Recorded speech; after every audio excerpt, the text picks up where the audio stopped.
तर रामकृष्ण हरी मंडळी, स्वागत आहे आपल्या सर्वांचं माझ्या ब्लॉगमध्ये. तर माझं नाव अनिकेत आणि मी सुरू करतो आहे एक शेतकरी लाईफ डेली ब्लॉगिंग सुरू. तर माझ्या या शेतकरी लाईफमध्ये तुम्हाला जोडायचं असेल तर माझ्या चॅनलला आत्ताच सबस्क्राईब करून घ्या आणि डेली व्हिडिओ बघा शेतकरी लाईफची. तर आज मस्त दुपारी गौरीला आपल्याला मस्त मालिश करायची होती. तर मस्त गौरीला आपण चोमळून वगैरे मालिश करत होतो आणि ती पण एकदम शांतपणे उभा होती आणि मालिश कर म्हणत होती. एकदम मस्त वाटत होतं गौरीला मालिश करताना आणि तिलाही खूप मस्त वाटत होतं, कारण मालिश करताना तिचं मस्त पूर्ण खाजवा जात होता अंगाचा आणि सर्व काही होत होतं. खरंच ह्या मुख्य प्राण्यांना आपण कधी थोडा जीव लावला ना, हे आपल्याला क्षणभरासाठी पण विसरत नाही.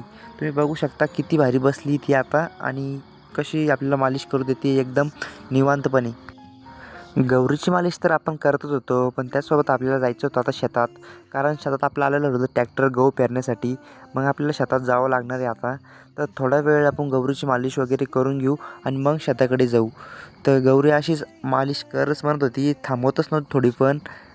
तर तिची मालिश आपण फायनली कंप्लीट केली आणि निघालो शेताकडे.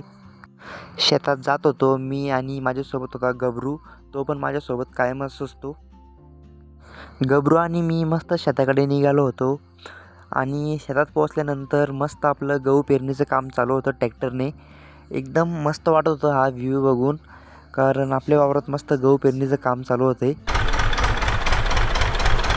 बघता आपला गहू आता अर्ध्याच्या वर पेरणं झालेला होता आणि फायनली पूर्ण गहू इथं कंप्लीट होत आला होता. आता गहू पेरल्याच्या नंतर आपल्याला गव्हाला आता पाणी भरायचं होतं आणि मोटर पण लाईट आलेली होती, तर आता पाणी भरायचं होतं मलाच. तर पाणी भरायचं म्हटल्यावर गबरू आणि मी मोटर चालू करून आलो होतो आता शेतातून आणि मोटर चालू केल्यानंतर आपलं पाणी पण आलेलं होतं आता शेतात.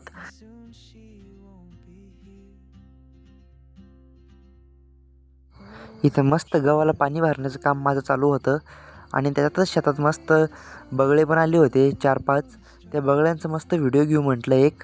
तर ते बगळे पण एकदम खूप भारी होते आणि इकडून तिकडे उडत होते.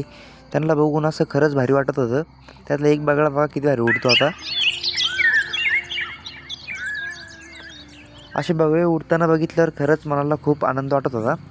तर तेवढ्यातच आपली लाईट पण चालल्या गेली आणि मोटरसुद्धा बंद झाली. मोटर बंद झाल्याच्यानंतर मी गेलो जांभळ झाडाकडे आणि 2-3 जांभळं खाऊन घेऊ म्हटलं आणि मग जाऊ घरच्या दिशेकडे. तर त्याच्यात एक गबरूला आवाज दिला आणि गबरू इथलं जोरात पळत आला ना, की मलाच खाली पाडून दिले त्याने.